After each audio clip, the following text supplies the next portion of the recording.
Kozhikode 70-കാരനെ CPM branch secretary ക്രൂരമായി മർദ്ദിച്ചതായി പരാതി. കായക്കൊടി സ്വദേശി കണാരനാണ് മർദ്ദനമേറ്റത്. ഇന്നലെ CPM ലഘുലേഖയുമായി വീട്ടിൽ വന്ന CPM പ്രവർത്തകരോട് ബുദ്ധിമാന്ദ്യം സംഭവിച്ച തന്റെ മകളുടെ വികലാംഗ പെൻഷനും വോട്ട് വെട്ടിയതുമായി ബന്ധപ്പെട്ട പ്രതിഷേധം അറിയിച്ചതിന്റെ പേരിലാണ് ആക്രമിച്ചതെന്നാണ് ആരോപണം. എൻ്റെ വീട്ടിൽ 2 സ്ത്രീകൾ വന്ന് വോട്ട് ചോദിച്ച് അപ്പം എൻ്റെ മോക്ക് വോട്ട് ഇവർ DYFIക്കാർ വോട്ട് തള്ളിച്ചാലിഞ്ഞ് പിന്നെ മാനസിക രോഗിയാണ് മോള്. അതിൻ്റെ പെൻഷൻ പൈസ ഇതുവരെ തന്നിട്ടില്ല. അതെല്ലാം പറഞ്ഞ് ഞാൻ വോട്ട് തരുവല്ല എന്ന് പറഞ്ഞ് വോട്ട് ചെയ്യല അമ്പകൽ പിന്നെ ഇവർ പിണങ്ങിപ്പോയി. പിന്നെ ഇവർ പലതും ഭീഷണി പറഞ്ഞുണ്ടാക്കിയത്. അപ്പം ഇന്ന് വൈകിട്ട് തൊട്ടിൽപ്പാലത്തേക്ക് ഞാൻ കടയിൽ സാധനം വാങ്ങാൻ പോകുമ്പോൾ പുക്കാട്ട് റോഡിൻ്റെ അവിടെ വെച്ചിട്ട് DYFIക്കാരൻ നേതാവ് എന്നെ വണ്ടി തടഞ്ഞ് ഇട്ട് എന്നെ കൈക്കെല്ലാം കത്തിനെ അടിക്കുകയെല്ലാം ചെയ്ത് ഉണ്ടാകാൻ തോന്നിയ സ്ഥലം പറഞ്ഞ് ഞാക്കോട് പറഞ്ഞ് കാര്യം സമ്മതിക്കില്ല എന്ന് പറഞ്ഞ് ഭീഷണിപ്പെടുത്തി. അതുകൊണ്ടാണ് ഞാൻ പിന്നെ പോലീസ് സ്റ്റേഷനിലേക്ക് വന്നത്. അപ്പം കൈക്കെല്ലാം വേദനയാണ്. ഞാൻ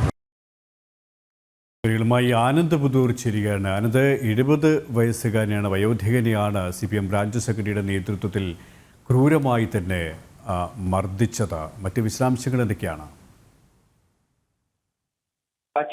കഴിഞ്ഞ ദിവസമായിരുന്നു ഈ ദാരുണമായ സംഭവം നടന്നത്. കോഴിക്കോട് കായക്കൊടിയിലെ കരിമ്പാലക്കണ്ടി സ്വദേശി കണാരനെ, അതായത് 70 വയസ്സിന് മുകളിൽ പ്രായമുള്ള ഈ കണാരനെയാണ് ഇത്തരത്തിൽ CPM പ്രവർത്തകർ ക്രൂരമായി മർദ്ദിച്ചതായ ഒരു ആരോപണമായി അദ്ദേഹം മുന്നോട്ട് വരുന്നത്. അതായത് ഈ CPMന്റെ തെരഞ്ഞെടുപ്പ്, വടകര മണ്ഡലത്തിന്റെ തെരഞ്ഞെടുപ്പ് പ്രചരണത്തിന്റെ ഭാഗമായുള്ള ലഘുലേഖകളുമായി ഈ കണാരന്റെ വീട്ടിൽ CPM എത്തുകയും തുടർന്ന് തന്റെ മകൾ, അതായത് ഈ കണാരന്റെ മകൾക്ക് പൊതുവെ ഒരു ബുദ്ധിമാന്ദ്യമുള്ളതാണ്. അപ്പോൾ അത് ബുദ്ധിമാന്ദ്യമുള്ളതാണ്. അതുകൊണ്ട് തന്നെ അവരുടെ ആ വോട്ട് വെട്ടിയിരുന്നത് മാത്രമല്ല, ഈ പെൻഷൻ ലഭിക്കാത്തതുമായി ബന്ധപ്പെട്ട കാര്യങ്ങളെല്ലാം ഈ കണാരൻ ഈ പ്രവർത്തകരോട് പറയുകയും അതുകൊണ്ട് തന്നെ വോട്ട് ചെയ്യില്ല എന്ന് പറയുകയും ചെയ്തിരുന്നു. ഇതിന്റെ ഒരു ബുദ്ധിമുട്ടിൽ തന്നെയാണ്, അതായത് ഇതിലേറ്റ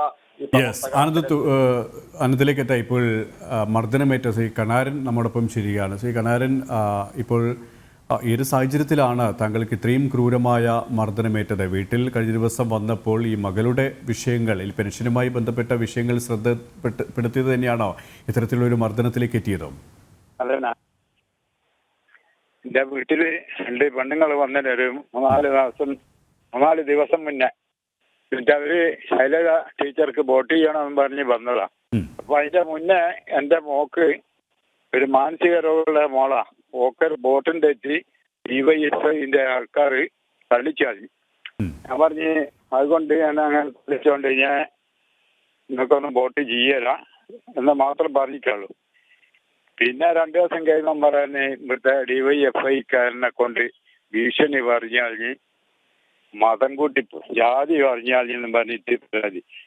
ഇന്നലെ ഞാൻ വൈകുന്നേരം 5 മണിക്ക് തൊട്ടിൽപ്പാലം പോകുമ്പോൾ തൊട്ടിൽപ്പാലത്തിന്റെ കുറച്ച് ഇപ്പുറം വെച്ചിട്ട് ഞാൻ സ്കൂട്ടിയും പോയതാ.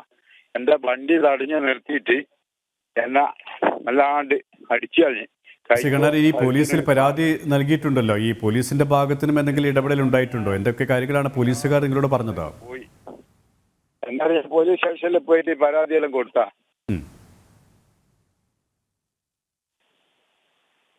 പക്ഷെ അതിന്മേൽ എന്തെങ്കിലും നടപടി ഉണ്ടായിട്ടുണ്ടോ? നടപടി എടുക്കാന്ന് പോലീസ് പറഞ്ഞോ. അതെ, ഏതായാലും നന്ദി ശ്രീ കണാരൻ, ഈ ഒരു സമയം ഞങ്ങളോട് സഹകരിച്ചതിന്. ഒരു വയോധികനെയാണ് CPM നേതാവിൻ്റെ ഭാഗത്തു നിന്നുള്ള അതിക്രൂരമായ മർദ്ദനമുണ്ടായത്. വിശദാംശങ്ങളാണ് കോഴിക്കോട് നിന്നും ആനന്ദ് പുതൂരും നൽകിയത്.